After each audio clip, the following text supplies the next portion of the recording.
ain't see me, you Stevie. Wondering how I reach more evolutions than Evie and make it look easy. What is up, Earth's mightiest subscribers? It's Ernie, the Blur Without Fear.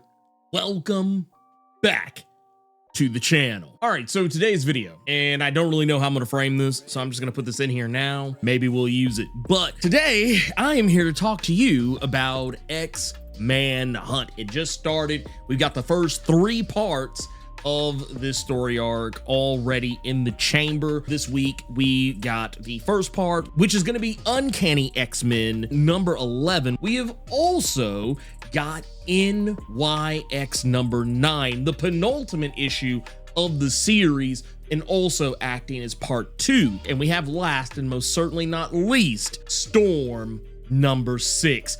Acting as part 3. I wrestle with this because under normal circumstances, I usually do like separate videos for X-Men stuff, but I'm not gonna lie to you. This one right here, it's too much shit to be trying to spread across multiple videos. So we're just gonna get into it. First, we're gonna start with Uncanny X-Men. For those who have not been keeping up, there has been a lot going on with the Uncanny X-Men. Rogue and her Uncannies are right now trying to get the Outliers leveled up, and also at the same time trying to allow them to live normal lives. I hadn't done a video for the previous issue, largely because I just didn't really have a whole heap of a lot to say about it. The thing I said was gonna happen, happened. Death Dream did not die. He's still very much alive. And the Sentinels, while they did get their attack off on the Outliers, it ultimately backfired because it was something that happened in the public and was not supposed to happen in the public. And now the mutants have garnered sympathy from normal humans because now they're seeing that, oh, these robot dogs could just come out and attack us at any moment.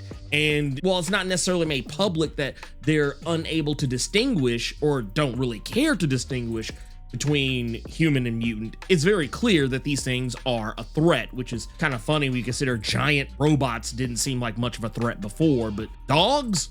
Okay. Anyway, that's not really important to it, but I just wanted to put that out there just as information in case someone was wondering. The main thing here is that, as I said earlier, Rogue is trying to train the Outliers up, but she's finding herself in this very weird position, a position she doesn't like seeing herself in, and it's that she's starting to think that just maybe Cyclops was right. And the reason why is because she recognizes these kids didn't come up the way that her and the rest of the X-Men have. They went through the danger room. They don't have that anymore. And they don't realize that the threat they face is incredibly real. And now she's trying to train them, and she feels like even with the X-Men working with them, the message is not getting through. So she ends up pushing the Outliers harder than what they're ready for. Now, I do feel like Rogue was a bit out of a pocket for this, but at the same time, she's not exactly wrong in what she's doing, because it's not like the Sentinels are going to take it easy on her. It's not like if Apocalypse returns, and in this case, it's actually going to be Revelation who returns. For those who don't know, Cypher, the former New Mutant X-Man, is now the current new Apocalypse, now going by the name Revelation.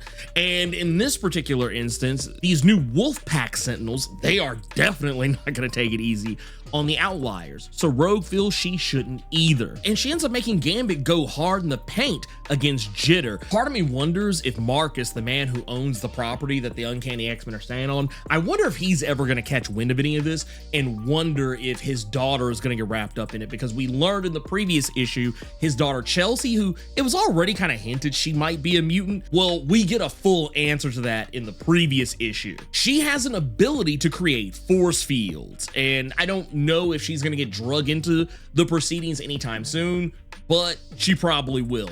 But the main point of the matter is that Rogue is lamenting that she is having to do these things that she's doing, and it's making her realize that Cyclops probably was onto something. Yes, he runs his team less like a family, more like a paramilitary freedom force, but for a good reason, because he doesn't want them to go soft. But what I feel is the issue here, and I think this is something that'll get hashed out as both Jed MacKay's X-Men and Gail Simone's Uncanny X-Men progress. I feel as though we're gonna end up finding ourselves in a happy middle ground, because while neither side is wrong, Rogue is right to run her team more like a family, and Cyclops is right to run his team more like a paramilitary force. However, there is in the middle ground a perfect medium. You can go hard in the paint, but you can still be a family. And I feel like both sides lean too far in the other direction, to where it's very easy for them to feel like one is right and the other is wrong. And another thing Rogue is about to feel like she's made a mistake on is Charles Xavier. Now, we saw in the Raid on Grey Malkin story arc, Cyclops was very firmly in the keep Charles locked up camp, and Rogue was very clearly in the set Charles free camp. Well, now it seems like Charles has not given anyone a choice in the matter. Charles has flown the coop. Now, we saw this in the most recent issue of Jed MacKay's X-Men, that Charles was already in the wind. Well, now we know why, and it's because of something going on in the far reaches of space with the Shi'ar Empire. The Shi'ar Empire right now is going through a tumultuous time, and it tracks, it adds up. There's been a lot of instability over the past few years in the Shi'ar Empire, at least a few years publication-wise. Even in the Krakoan era, there were lots of issues with the Shi'ar, with learning their true history, learning things that had been kept from them in the dark, secrets and atrocities the Shi'ar had committed, and also how Empress Xandra, the daughter of Charles Xavier, is, trying to lead in a very specific way that is antithetical to what the Shi'ar used to be. So right now she's facing an insurrection, and in that insurrection she's been captured, and Charles, he recognizes this, he feels this, he senses this from across the stars, which is very impressive because Charles's telepathy has allowed him to reach into very far distant parts of the universe, but here he is unable to do anything about it. He can't even send himself out to reach out to his daughter Xandra and help her in her hour of need. And while Dr. Ellis recognizes that he's going through some kind of physical trauma that is ultimately killing him, it's a little bit of a broken heart, and also the mutant tumor in his brain. And it's something that was talked about towards the end of the Raid on Grey Malkin story arc, that Charles is what is referred to as an avian, and in this we saw that both Charles and Scurvy Phillip were in this category. They suffered from mutant brain tumors, and this is also what killed Harvey X in the first issue of Uncanny X-Men by Gail Simone.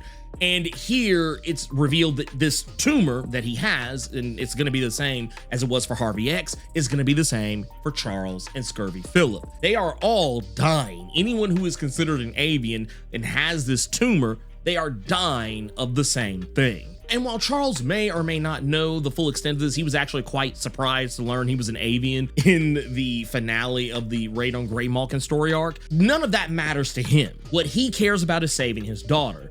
And he reaches out to the mind of a woman who I honestly didn't think we would see again so quickly, and that's Sarah Gaunt. Sarah Gaunt is the former love interest of Charles Xavier, who was introduced in the series, and we discovered over the course of the time that we were getting to know her as a character that she was some sort of a witch. Like, she was supernaturally empowered, not a mutant by any stretch of the imagination, but she had a relationship with Charles, and while it seemed as though they may have had a secret child that we had never known about, they actually never did. They parted ways when Charles started to catch wind of the fact that Sarah might be off her rocker, faking a pregnancy to try to get him to stay closer. And once they separated ways, Sarah had a child, somewhere later down the road that she lost during Hurricane Katrina. And when she lost that child, it pretty much destroyed her and turned her into the monstrous witch that she is now. And even though she was defeated by Rogue just a few issues ago, granted at no small cost to Rogue herself, she is still around and she is still working for Dr. Ellis, bringing in mutants whenever Dr. Ellis requires it. Here, Sarah is acting as an agent of benevolence, probably for her own reasons, but because largely she recognizes Charles is worried for his own child, and her being someone who has lost a child, I'm pretty sure that played a big role in her deciding whether or not to help him, though I'm pretty sure there's going to be a price to pay later. Whether Charles is willing to pay that price is another story altogether. But she helps Charles get free. And when he gets free, we notice that he's hallucinating. And it's largely believed this is due to the tumor. that he's afflicted with. And he's seeing the X-Men. He sees Rogue, he sees Wolverine, he sees Nightcrawler, he sees all of these, X-Men who he helped raise and train, but he's not seeing them as them. He's seeing them as his former pupils, or seeing them so much in the garb of his former pupils, but at the same time, also not recognizing that they're not his enemies. And I don't know whether this is Sarah playing illusion games with him, or if this is just his tumor causing him to hallucinate, because, and I'm gonna say this now, we don't see this plot point come up again in either of the next 2 issues that I'm gonna talk about. It does not come up again. Charles just goes ham on his X-Men. Now granted, they're holding back because they don't want to hurt him, but what he did to Nightcrawler I thought was pretty messed up. He caught Nightcrawler, literally mentally froze him mid-teleport, so his upper torso is in one area and his lower torso is in another, and it's kind of wild to even think about. Like, it's crazy stuff. Like Charles could have just as easily have killed all of his students right then and there. And the fact that, I'm sure whether he knows that they're actually helping Dr. Ellis or not, or rather helping her, because really at the end of the day, Dr. Ellis, for a villain that is very effective, she is also so ineffective, but I guess smart in the sense that she recognized she couldn't contain Xavier the way that he was. I don't know. It's a weird one. There's also another little tidbit, a guard who works at Grey Malkin prison. This is a no-name guard. This is no one of any import, but they are suffering from something, and it's even brought up that Perimeter has detected that there are guards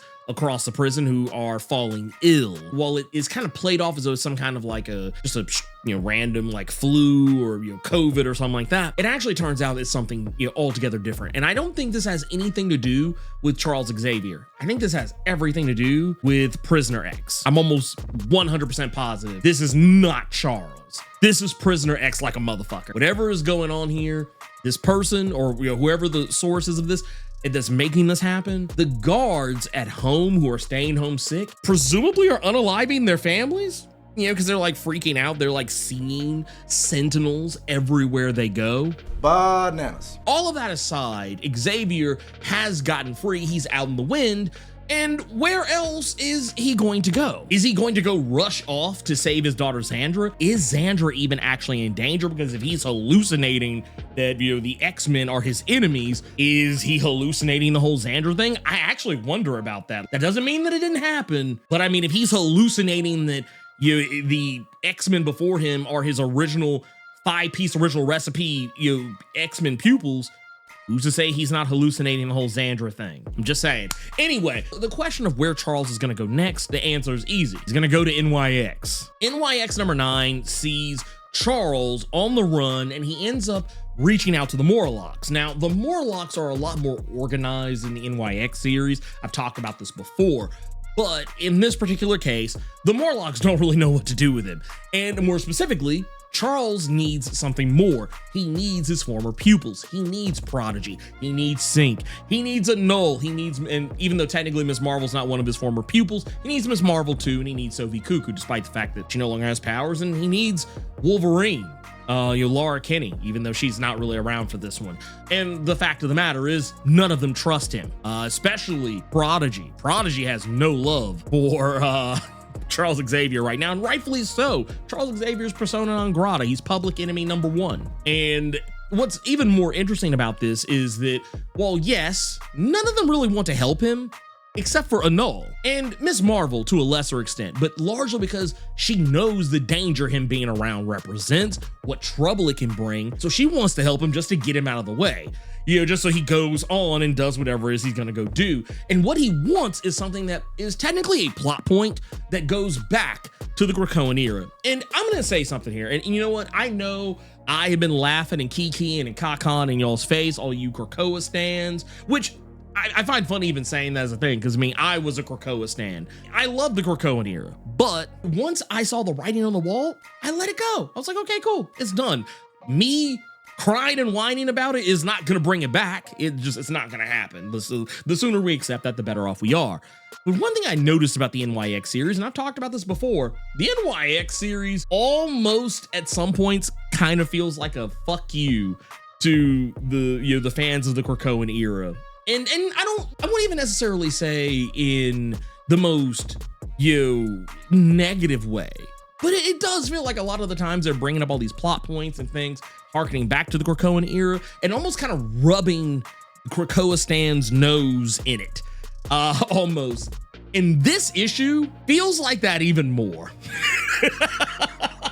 I'm actually with y'all now. You know what it is? You know what? Here, if I had a shirt that said anti-Krakoa, I would rip it off and have on the shirt that says Krakoa Stan. I would, because I tell you what, we ride at dawn, okay? I'm organizing, we're riding at dawn, in all seriousness. One of the main issues that I kind of took with this is that they killed off one of my favorite characters from Dr. Doom's X-Men, or rather, Demon, and that was Volta. Volta gets clapped in this, and that actually kind of lends us over into the next thing because she was directly involved with that thing. But yeah, I thought Volta was a really cool character. I thought Doom's X-Men were cool characters that should still be hanging around, but the one that was objectively the coolest looking one and the one that probably had the most promise, Volta, a character who had probably of any of the Dr. Doom X-Men characters had the most nuance to them. Like, it seemed like they had enough personality that if they were given a chance somewhere later down the road, they could be something special. But we don't get to have nice things, I guess. It also leads into a plot point from the very last issue of the Krakoa X-Men series. The reason why this is hilarious is because what Charles is after is the last seed of Krakoa. I know what some of you are thinking. You're like, wait a minute, the last seed of Krakoa, what could this possibly pertain to? And the issue does technically tell us, but I'm gonna give you a little more context to it. What happened was in Jerry Duggan's X-Men number 35, legacy number X-Men number 700, Volta went to Krakoa and stole a seed, one that she immediately took back to Dr. Doom. And during the course of this, she was actually discovered by the mutant fauna. And this was one of those deals where it was like, okay, well, what is gonna come of this? What are we doing with this? Is this gonna be something that's gonna play into some major arc later, or is just a story seed, literally and figuratively, left for someone to pick up later? And I think it's kind of the latter. This is something that, and it's even more funny that it's in a book that's literally just been canceled. So I mean, we're gonna get the final issue with NYX number 10, but I'm gonna go ahead and tell you guys right now, Charles is not looking for the last seed of Krakoa. He does not care about the last seed of Krakoa. He doesn't care that Dr. Doom even has it. What he cares about is something else. Charles is using Null and Ms. Marvel to distract Mojo, because at this particular point, Dr. Doom, because he is a Sorcerer Supreme, he has taken that last seed of Krakoa and hidden it inside of the X-Men's treehouse base from the Krakoan era, and he has surrounded it with Doombots. He has effectively just tricked Ms. Marvel and Null into helping him, slick ass infiltrate that particular base. But while they end up getting caught up in fighting with Mojo himself, Charles has slipped off and bypassed the Doombots and just stolen back. Or I won't say stolen because technically it's his. He has reclaimed one of his Krakoan era Cerebro units. This one really shouldn't be much of a surprise because pretty much every major base of operations in the X-Men's corner of the Marvel Universe during the Krakoan era, there was a Cerebro cradle that was hidden in a lot of those places. This is just one of them, and I think it might be the last one, because I feel like all the other ones were destroyed, or if they weren't destroyed, they were misappropriated and gone somewhere else. But the point is, Charles has got one of his Krakoa era Cerebros back, and he's using it to, which under normal circumstances, to help him find other mutants and also enhance his already incredible power. I'm pretty sure there's going to be another reason he's also going to have it, and it may even have to do with that tumor. It might actually help him maybe push back the effects of it. That might actually be why we haven't seen much of him having the hallucinations he's been having, or even being depicted in any way since that issue of Uncanny X-Men that kicked this whole thing off. And I will also say that as far as like the Krakoan Sea stuff, it's all specific to what's going on with NYX. Mojo just wants to use it in order to spread his influence through Krakoa's natural floral network, and using the mutant Local, who was introduced in the series, a character who he's connected. His mutant power allows him to be connected to every electrical system in a given area.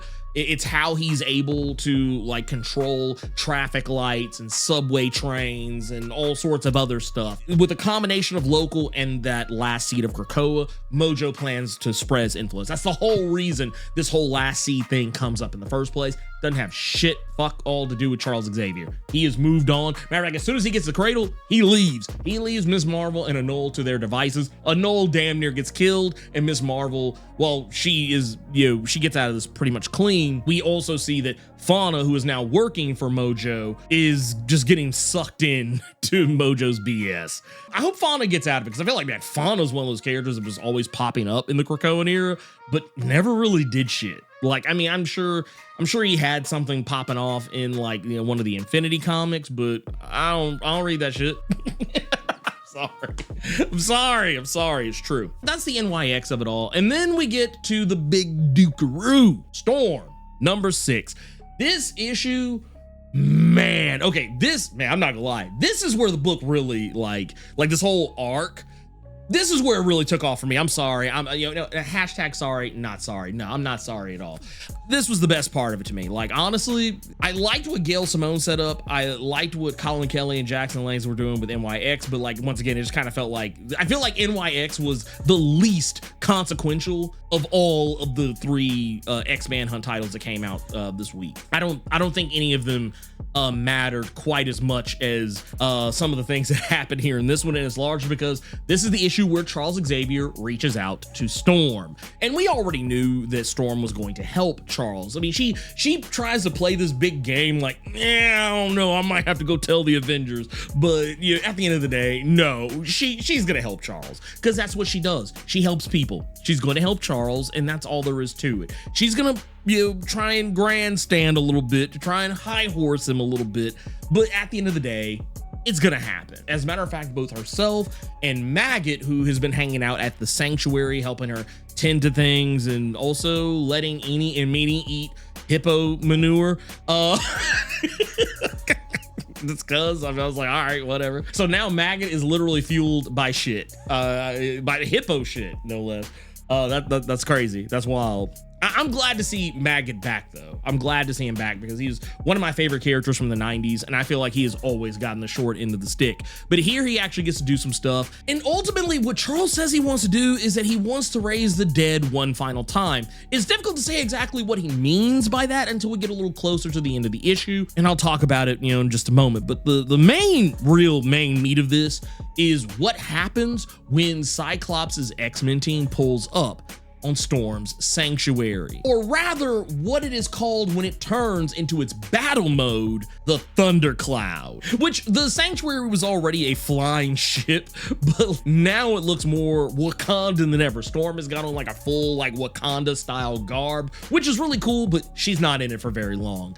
But when the X-Men pull up, you know, Cyclops tries to talk Storm down, Storm tries to talk Cyclops down, and it's what you'd expect. We're talking about 2 of the greatest leaders of the X-Men ever in history. I would actually say no, not 2 of the greatest, the 2 greatest leaders of the X-Men right now, Cyclops and Storm, staring each other down and daring the other one to blink. And what I love about what is done here and how Moreau is able to basically create a small, like a mini X-Men Civil War in a way that I don't even think Civil War was actually able to do. One of the things about Civil War is that there was always a clear winner. Like, or not want to say winner, but a clear person in the right. There was always one person who was clearly in the right and one person was clearly in the wrong. In Civil War I, Captain America was right, full stop. Iron Man was in the wrong. In Civil War II, Iron Man was in the right. Captain Marvel was not only in the wrong, but suffering one of the greatest bouts of character assassination I've ever seen in my entire life. Now, when we get to this, I feel like Moreau, he was able to take these 2 characters, and under normal circumstances, when you have a writer who typically writes one character and they're writing like a character that's normally used somewhere else, a lot of times it's really easy for that writer to shit on the other character. And while I'm going with spoiler alert, Cyclops is about to get shit on, he's not going to get shit on from a moral standpoint. What's happening here is that Moreau is allowing Cyclops to be right. He's right. Xavier is dangerous. He is going to use his good intentions to blind Storm to what's really going on. And it's safe to say, Xavier's up to some bullshit. We saw what he did with the NYX crew. He lied to them and he led them into a trap. Now, a trap he knew they could get out of, but at the end of the day, he still led them into a trap. He walked them into the lion's den, let them fall for the okie doke, and walked away so that he could get what he wanted. And he turned, granted it was because of a brain tumor or an illusion, whatever, we don't know fully just yet, he turned on his own uncanny X-Men. And right now, Cyclops is right. Xavier cannot be trusted and he needs to be locked away. Does he need to be locked in Graymalkin? Graymalkin's a terrible place, of course not. But at the same time, Storm is right too. And that while he is correct about what Charles needs, there is gonna come a time where Cyclops is gonna pray that someone's gonna show him the same mercy that Storm is showing to Xavier right now. With all that, this would under normal circumstances be a battle for the ages. Storm versus the X-Men. It's like, oh wow, this could be something. We got an Omega level mutant going up against a bunch of pretty powerful mutants in their own right. Neither Cyclops, Magic, Temper, or Psylocke are slouches in the alpha mutant category. Kid Omega is, well, as his name would imply, an Omega level mutant himself.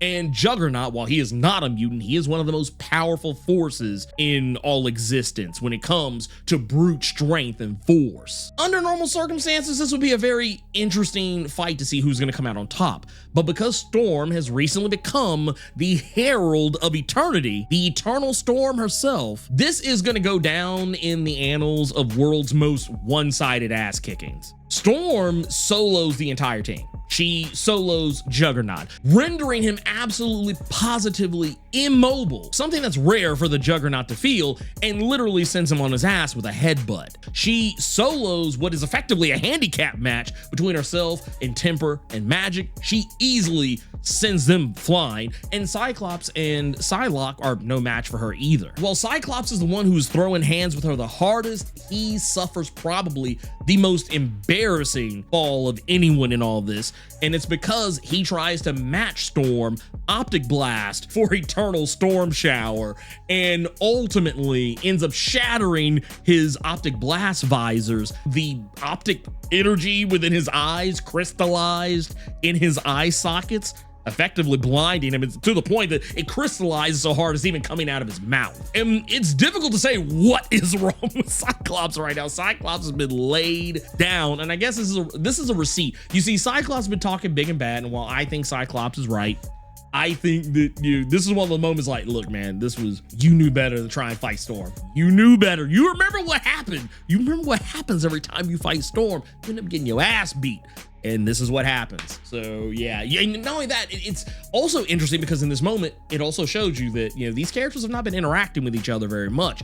They didn't know she had this level of power. So when Cyclops formulated his plan for her, he formulated it thinking about the old Storm. Now, Storm has been uplifted to a much higher playing field. And in this moment, it's not even Storm actually even fighting them. It's Eternity taking the wheel, because Eternity's like, nah, you're going too easy on him. He's like, you're not going hard in the paint like I need you to. I need you ready to fight Oblivion. Okay, you can't be sitting out here getting going easy on the X-Men. And that's how all this comes into play. She takes them all down, and even though Maggot gets wrecked in this, he gets his arm ripped off by Juggernaut, what I do enjoy is that Storm actually pays off that Egoon plot point from the previous issue immediately. Not what I was expecting at all. I did not expect this to be used so quickly. I thought maybe, oh, this is gonna be something that comes up later when she actually has to fight Oblivion. Nope, that's not it. That's not it at all. What ends up happening is she takes the essence of Egoon and gives it to Maggot. And while we don't get to see what Maggot becomes after this, what we do see is that the essence of Egoon is revitalizing Maggot's body. And the last thing we see is Storm says, become my Omega Maggot. Omega is a very, very specific term. Does this mean she's using the essence of Egoon to level up Maggot to being an Omega level mutant? Probably. And if so, I wonder what this is going to ultimately look like for Maggot. We've already seen like a little bit of a tease of what he's going to look like, but we haven't seen like what all this is actually going to like be representative of like what, you know, kind of powers or what kind of level up he's gotten as a result of this. But at the end of the day, the irony in all this is where the fight ultimately takes them. It's here where we realize the X-Men are back on Utopia, which is kind of funny. You know, you had Utopia, that was, you know, the X-Men's basically pre-Krakoa, and it fell apart for a lot of different reasons. But Krakoa came and went about roughly the same way. And now here we are, the X-Men fighting on what is effectively hallowed ground, at least in terms of what mutants have gained and lost. And we also see that Storm has kept something from the first issue. Inside the Storm Sanctuary, we see what is actively powering it, and it looks like the Celestial from the first issue where Storm went into the reactor and came to discover there was a Celestial inside of it. And this is news because it answers a lot of questions. How does Storm just suddenly have the Storm Sanctuary out of nowhere? This wasn't something that was set up before, just something that just kind of happened. Now we kind of know where it probably all came from. And Charles Xavier seems interested in it because when Beast goes to try and shut the whole thing down, and he sees that it's a Celestial that's powering it, we see that Xavier's right behind him. And what is Xavier gonna do to Beast? And part of me wonders, because right now, this is a Beast who has not seen all the fuckery that Xavier has done in the past. I mean, yes, he's seen some of it, but he hasn't seen the totality of it. This is not a Beast who knows that this is a Charles capable of enslaving a artificial intelligence. I mean, technically he knows because he's gone back and looked over the tapes, but he didn't experience it firsthand. He doesn't know that this is a Charles who is probably one of the worst fathers in history, which is something I actually appreciated Charles admitted to in the first part of the X-Manhunt story arc. This is a Beast who knows that Charles Xavier can be a bad person, but he only knows secondhand. This is probably gonna hurt, and a lot. Now, considering that Charles is going after the Celestial, I'm gonna go to limb and say that he's looking to co-opt Storm's ship so that he can faster get to Xandra. That's where it kind of seems where this is going. That's my guess. That is the whole reason why he is there when Beast gets to the engine of Storm's ship. I mean, yeah, he's probably there to protect it, but I mean, at the same time, Charles has been very self-serving up to this point. He was very self-serving with the kids from NYX. He has been very self-serving in the Uncanny X-Men issue. Why would he stop now in Storm's book? We'll figure it all out in X-Men number 13, so that's one of those, like, yeah. So far, I think X-Manhunt's off to a pretty decent start. Out of 3 issues that came out this week, I felt like all but one of them was consequential. I feel like Uncanny X-Men and Storm, they were consequential. NYX, less so. That's just where I'm at on it.